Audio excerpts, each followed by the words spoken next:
Here we go, it's the Cop-Hype Podcast.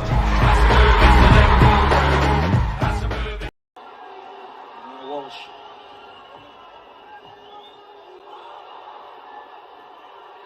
This is Harvey. Promising run, back to pace. This boy Harvey, has he got enough strength for the shot? Oh, he has! And he will remember that for a long, long time to come. And you can see how much it meant to him and his colleagues as well. Harry Redknapp, well, he's got a spare place in the Southampton squad. He'd have been very impressed with that. A goal for the celebs, one to remember for Harvey. Fantastic pace, goes away from Phil Neal and Gary Ablett, and Alan Hansen's pushing him away from the goals, but he beats Bruce Grobler at the near post. Bruce won't be happy getting beaten from that range and his near post, but you've got to give credit to Harvey. Good run, good finish. And I think he enjoyed that. He's really pumped up for that, wasn't he, Harvey? Hello, everybody, and welcome back to the Cop-Hype Podcast. I am JP, so I've got Mick Moran, and we've a huge welcome back to Harvey. Mate, obviously, we found your goal for you, bro. We told you we'd do it for you, and you fucking nailed it, mate. What a goal that was. What a goal. Lads, first and foremost, man, hope you're well. Been a long time, guys. When you sent me that, you sent me a WhatsApp message, and you said to me, I'm going to have something special for you later. I just felt it. I just knew. I said, I cannot believe Jay has delivered. And I think I went in my Instagram DM too and had a message from Mick also. Do you know what I mean? So I was thinking these two are definitely up to something here, mate. But it was amazing because most of my stuff that I've done in my career, I've got the footage. I've had it all converted even from DVD onto, the video recorders onto DVD. But I just couldn't find this particular goal. And I know a lot of people within TV, but no one could locate it. Funny, considering it was Sky. But when you sent me that, mate, I was absolutely made up, bud. So much appreciated. Just for me to show my family that, and especially my son, unbelievable. Not many dads can do that.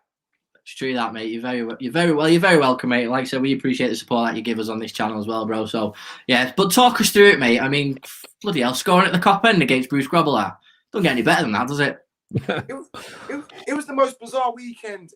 Anyway, and this is such a mad story. So I don't know if you of course you would know. You remember Sean Davis who used to play for Fulham?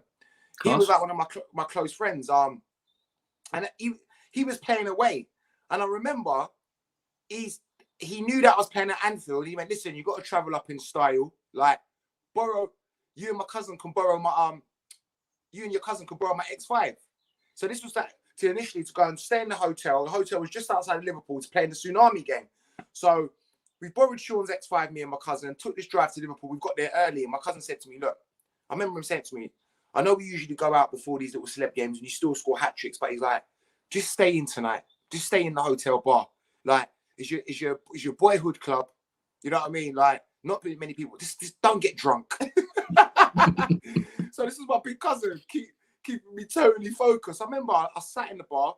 A few of the other legends were staying at the hotel, so I seen them all coming in. I was thinking, oh my gosh, there's Rushy. That was a surreal experience. Most of my heroes. And I remember I literally had 2 Guinnesses the night before. And me and my cousin went to my room and he said to me, you're going to score. I said, what are you talking about? I said, shut up. He says, no, it goes, I can just feel it. There's something in the air. You're going to score. So I went, whatever. Next day, the coach has come and picked us up. And obviously, it's weird because you're living what the Liverpool players do every week. You know, the coach picks you up from your hotel. You got to be at the stadium at 1:30. You got all the Sky cameras following you. It was so bizarre. They're doing all the punditry in the Sky studios and they're talking about me like I'm Gerrard, like Harvey's got pace. You got to watch out for his runs. It was weird. And I remember, like, obviously, like, you know, getting off the coach, walking into the players' entrance. Like, we was in the home dressing room to make it even better. Seeing the "This is Anfield" sign. It was like, what is happening? Like, God, thank you so much. And then seeing all that, some of the Liverpool legends walking past me, saying like, how you doing, Harvey? You all right? Look forward to the game, enjoy it. I was like, this is bizarre. And as you know, like, you've seen the guys that was on the pitch, people that myself and yourself have looked up to and watched our whole lives, through our childhood. So it was bizarre. Anyway, I'm still playing at the time. I'm at AFC Wimbledon, so I'm fit. You know, I'm fit. But when I looked at some of the way that some of the old players was running, Alan Hansen's, Tomo, I said, these guys' legs have gone. So now, I'm a South Londoner. No matter how great you are as a player, as soon as I cross that line, my level of respect for you is gone. It's war. That's how I play football. Do you know what I mean? Yeah. I don't respect no one. I don't care if you're Coutinho or any of my heroes. We're even now. And it was. I remember Nicky from Westlife. He's not the greatest player in the world, bless him. So I knew he had a terrible touch. So he took a terrible touch.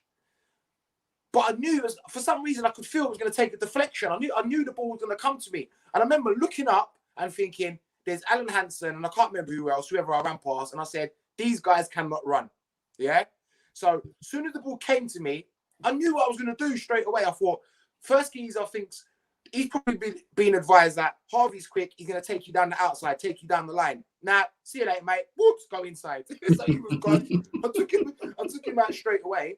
And I don't know, whether it's Phil Thompson or someone coming across, but as soon as he came across, I chopped back on my left foot. And I know they're never going to catch me because at the time, I think I'm about 25, 26. I'm rapid. So as soon as I've done that, I've took out 2 players that quickly. And then I've just seen my hero, Alan Hansen, one of the greatest centre-halves to grace, British football, Scottish legend, like coming across. It's such a surreal situation. All I can see is I've lifted my head up and I can see Hansen coming across. But he's clever. He's trying to take me as far away from the goal as possible. Because he knows if this boy gets it on his left foot, it's a problem. So he's trying to drag him wide, shut down the space. And I can see Grobbelaar giving it all that. And I'm like, what's going on? It's one of them dreams that I've had a million times that is actually becoming real. And as soon as I've kind of like knocked it again, I'm like, Hansen, you're gone, mate. You're not catching me. Now it's me and Bruce Grobbelaar in front of the cop. Okay, nuts. And all I remember saying it, I just can't miss, lads. I cannot miss. And do you know what's actually funny? Someone left a comment and said, a lot of lads that's played with me thinking, well, I know you, when you score goals, you usually go across the keeper. But I thought, he's old. He can't get down like he used to. So I thought, you know what? Just hit what you see. And all I saw was a little gap near post. And I just hit it. As soon as I hit it, I knew. As soon as I put my head down, I lifted it up, it was in the back of the net. Yeah. I don't remember anything else. I just remember thinking, oh my gosh, I have just scored at the Cop end. Everything there's perfect. If I scored at the other end where the away fans are, the away section, it wouldn't have been the same. Obviously, it would have been amazing, of course. Yeah, of course, yeah. I missed the city there, the second half. I should have scored another one. But like I was saying to my missus today, like, I can show this to my son. Like, just that within itself, I'll take to my grave. So yeah, like, it's awesome. That was my whole feeling and emotion in regards to that situation. It was a surreal 24 hours, and literally I didn't have to pay for nothing, no room service, nothing. Everyone seeing my goal. The messages that I had on my phone from actual footballers. Yeah, tell us, because did John Barnes get in touch with him, so did Carragher. Yeah, well, Barnsley played. Yeah. Barnsley played, so Barnsley was obviously like, enjoy it, mate. Do you know what I mean? It's a great feeling. Cara obviously messaged me when I uploaded the goal after you sent it to me. Do you know what I mean? So I said, come on, Cara, man, play that on one of your shows, mate. Do you know what I mean? So I've been harassing Cara. And obviously I'm good friends with Sammy Hippier. Cheers, thank you. Look, my missus has got home here. She's a legend. Look, she just brought me behind me. Oh, superb. What a legend. Superb.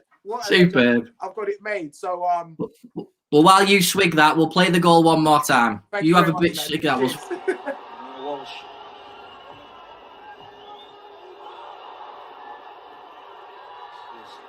Harvey. Promising run. Back to pace. This boy Harvey. Has he got enough strength for the shot? Oh, he has.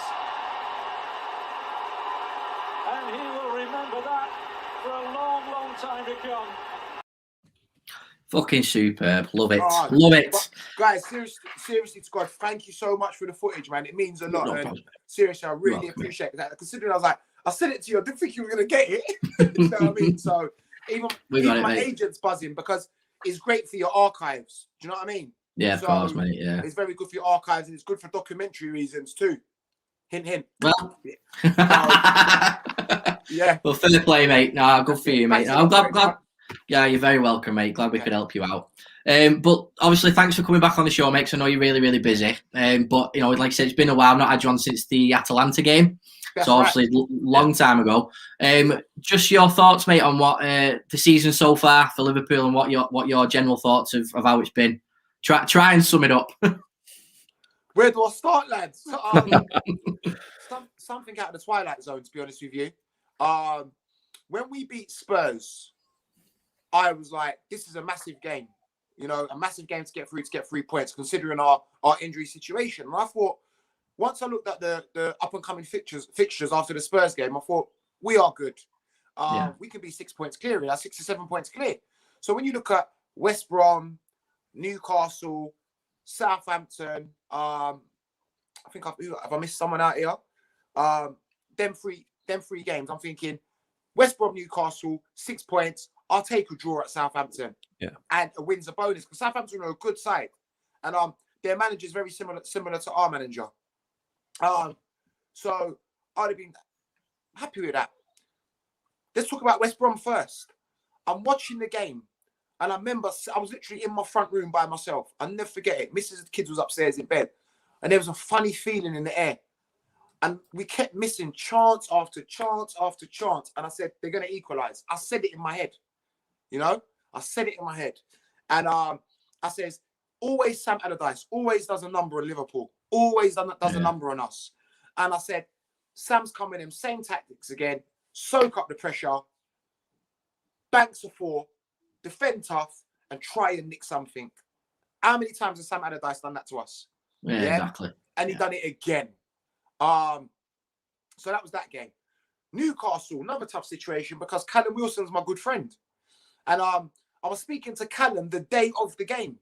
He was in his hotel. And he said to me, like, oh, I don't know, Hars, man, I fancy us lot tonight. I remember him saying that to you on the message. He goes, you lot are just, you're not playing well. You suffered with these injuries. And I just said to him, look, mate, I said, have a terrible game, Callum, and please don't score against us. And can you get me Trent's shirt? I know. Yeah. I just hammered the poor guy and asked for Trent's shirt. And then that game's happened. And I'm like, we was lucky they didn't do a number on us. And yet again, we missed chance after chance. But it was a bizarre game. We didn't play great. Fulham, I missed out. Sorry. Another bizarre game, you know? Yeah. First half, Fulham absolutely battered us. Fulham played like they was a top 4 team. De Corver-Reed, Cavallero, they just caused havoc. And, you know, it was like, we're making average teams look good. So them 3 games was so bizarre. And then Burnley was horrible, wasn't it? Burnley was fucking horrible. It off, but we look like in the last 4 or 5 games, we can't hit a barn door. And it's, you know, we're playing against average teams now. And I'm sitting here going, are we really going to come out with 3 points, lads? I don't know. And it's a situation where, yet again, I feel like we've invited pressure on ourselves again. And now we put ourselves in an uncompromising situation where we now have to win games. Every game is a pressure game. So we could have been just sitting, we could have been chilling on 6 points. Even if Man City caught up, we would have been 6 points clear of them. You know? So it's just like today's another one. It's a must-win game, lads. Yeah, absolutely, mate. And Mick, you were saying the other day, weren't you, how good we were against Spurs, and it was nice to see that, wasn't it, Mick, in terms of the performance changing. But it means absolutely nothing, doesn't it, unless we beat West Ham today, considering our results have gone for us the last few days as well. Yeah, definitely.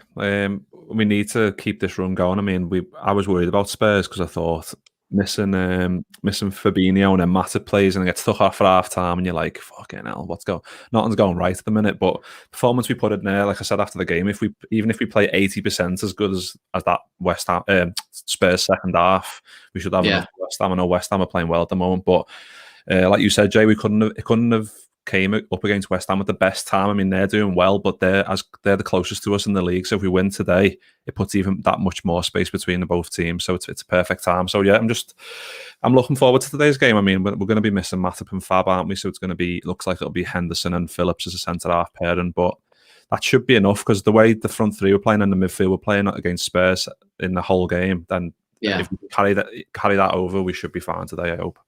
That's it. Harvey, did you take a lot of encouragement from the Spurs performance for the rest of the year now? Think we're over the blip?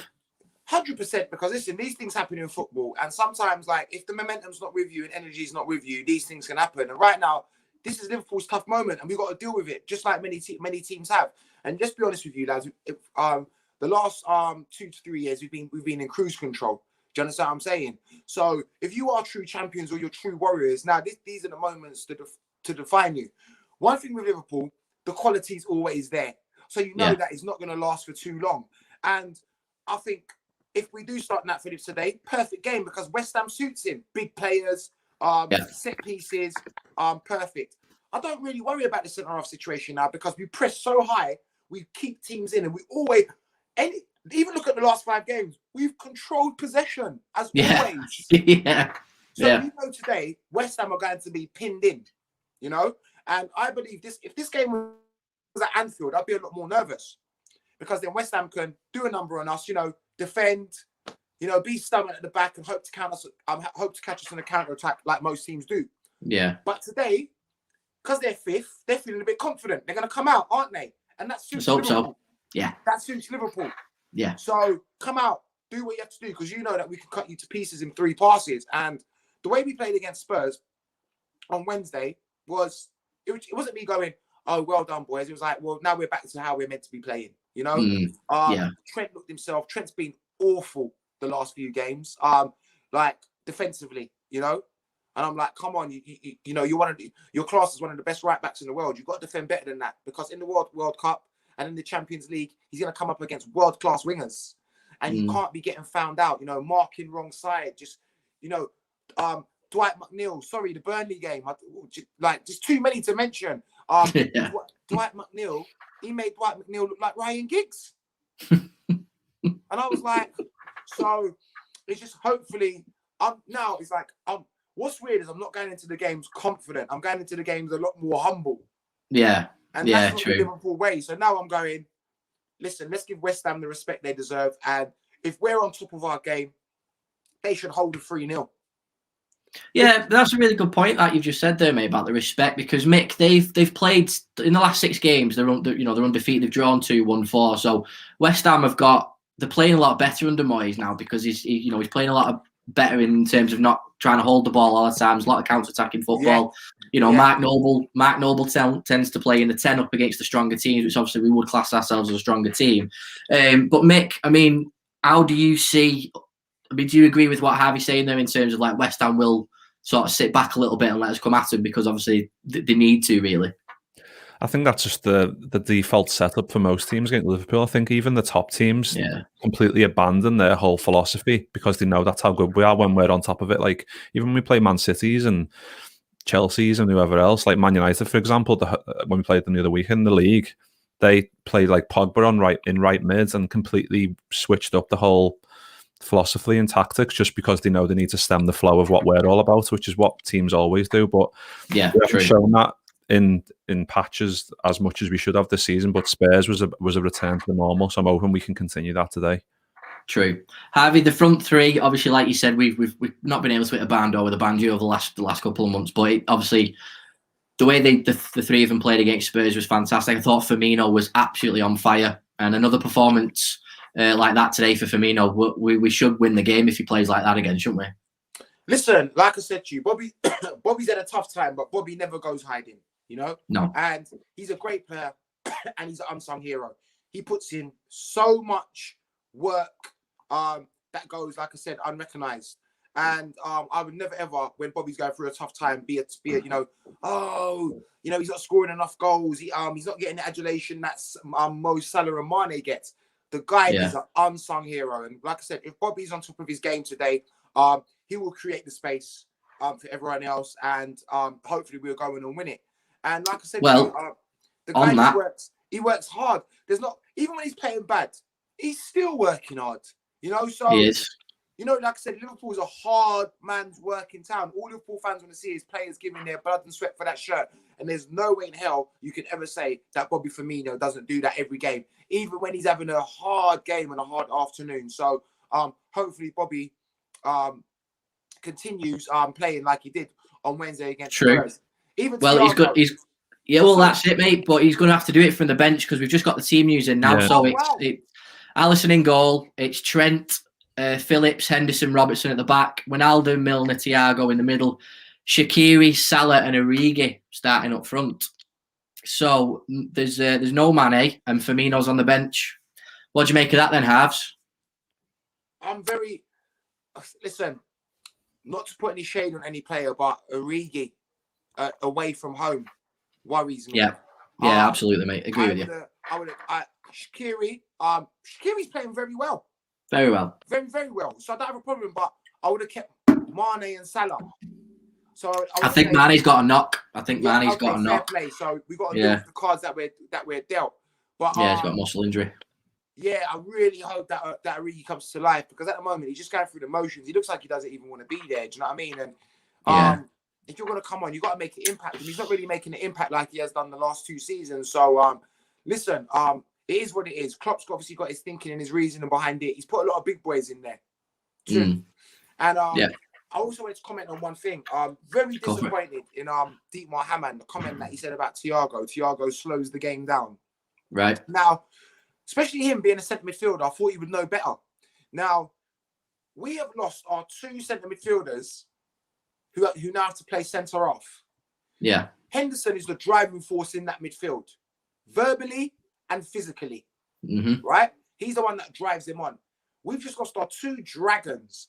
Thiago was signed as a quarterback to let the Dragons do the work, and he just goes, and does what he does. Thiago's now been out for, I don't know, 6 to 8 weeks. He's come back into the Premier League, the fastest league in the world. Yeah. Considering he's got to get his fitness, and he's still done well, right? Yeah, absolutely. Right, but he doesn't have his 2 protectors there, Fabinho and Henderson. So are you really expecting Thiago to press at 120 miles per hour? Thiago. It's true. He's not used to it. You know what type of player he is. But let me say now, you've seen it the last couple of games now. He's starting to warm up. And no one can pass like him because Hamann says he slows the game down. But no one switches the play quicker than him. Yeah. Exactly. You know, as soon as he gets the ball, straight away, ball come to him and he'll go, where's Robbo? Where's Trent? Can I pass forward? Exactly. That's Thiago's 3 options straight away. Never plays backwards. So poor from that. Poor Dietmar. Poor. And when I see Dietmar, I tell him that. Poor from you. Poor from you. Brilliant, mate. Mick. There's a bit more good news because Leeds are beating Leicester at the minute. That's good news. Is it 2-1 now? 2-1 to Leeds, Bamford's just scored. So that's brilliant. Good news. That's very good news. When we look at it as well for West Ham, Antonio's playing. And obviously, like Tomo's just said there, Antonio's a beast as well. A good Emile Heskey, I think, is what he's trying to say there, which I don't know. Tomo, let me know if you actually mean Emile Heskey there, mate. Let me know. Shout out, Tomo. West Ham are going to pose a threat today. Mick, your thoughts on the 11? Are you obviously? I know the Origi situation is what it is, but I think Phillips and Henderson is obviously what you predicted. But the Wijnaldum, Milner, and Thiago midfield, I'm pleased to see because I think they fucking smashed Spurs on Thursday. Thought they were really good. Yeah, I'm glad it's the same as it was in terms of midfield. I was worried about Milner maybe not being able to play that many games. I thought that. Just because of the age and whatever, and he does tend to pick up a few more knocks now than he used to, didn't he? But he is a machine, and he was great, wasn't he, against Spurs? So we want to see that again. It's like Harvey said though, it's Origi that I'm worried about, and it always will be. Every time I see him, even when he comes off the bench, I mean, he's a cult hero for the goals he scored and the moments he's gave us. But like in terms of replacing a Mane in a starting 11, it just isn't. It's just nowhere near the same. The drop in level is just too much. But nice to see Shaq back as well. So when you'd have Thiago and Shaq in the same team, there's loads of chances created. So I'm hoping Divock gets one today. because he needs a bit of a confidence boost. He does need confidence, you know. But like I said to you, I just feel that he slows the front three down because he plays differently. Yeah. You know, like, and sometimes his decision making is poor, and you think to yourself, he's been at Liverpool a long time now, so you do expect more from him. You're playing at the highest level, and no disrespect, but I think we need stronger cover in that department, because you got to think to yourself, we still got Jota to come back, who's a regular now and causing problems. Yeah. So we got so much to do. So that worries me. Good thing is we know that we've got security with Millie in there. We've got security. You know, we guaranteed he's going to work his arse off. And he's going to close down. He's not going to make it easy for the midfield. And I believe that midfield can absolutely batter West Ham's midfield. Anyway, so hopefully, lads, we're celebrating we're after the game. But let's not be under any illusion. It's going to be a very, very tough game. Yeah, absolutely. Almost just said, yes, I meant Emil Eski, which is absolutely true. So, yeah. What a legend he is. But he did say if Origi could hold the ball, he'd understand it, because West Ham are a big, strong team, but he can't. So, yeah, it is right. But, you know, the future looks rosy and stuff like that in terms of Jota coming back and the front line getting the kick up the arse that it needs. So, Harvey, obviously, we know your time's precious, pal. But quickly before we go, what's your score prediction? My score prediction, I'm going to go for 3-1. And I just really hope that Mikel Antonio don't score, because he's from my area. He was my mum's favourite student at our youth club. He still goes and visits my mum till this day. You know what I mean? Like I said, he's great. I love Mikel to bits. And every time he scores against Liverpool, he's winding me up. I don't even want to go on Twitter. And then my mum always, I hate him. Every time he scores, like, because he scored against us a few times at Anfield, didn't he? Yeah. My mum used to go, "Oh, don't be mad. It's my Mikel. He was such a good boy when he was young." I was like, "No. Fuck off." Yeah.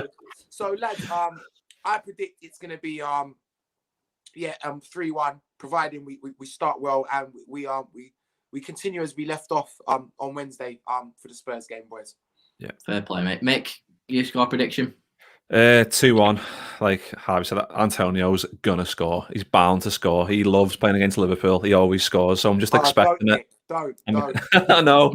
I'm just expecting, because I expect him, because he's just a beast, isn't he? He's an absolute beast. So I imagine he'll score. But I'm hoping for 2-1. I hope, even if they score first, I still fancy us to get back in the game. But I do fancy Antonio to bag one, unfortunately. Well, we shall soon see. We'll be back after the game, obviously. I think Harvey's done one already. I think he's had enough. I think he's done.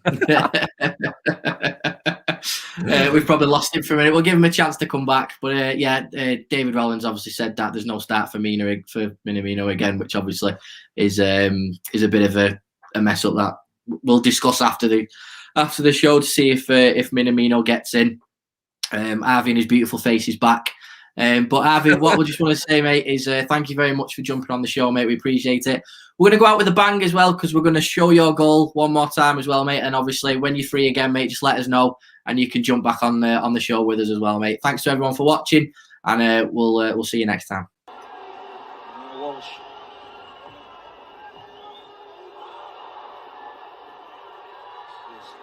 Harvey. Promising run. Back to pace. This boy, Harvey. Has he got enough strength for the shot? Oh, he has. And he will remember that for a long, long time to come.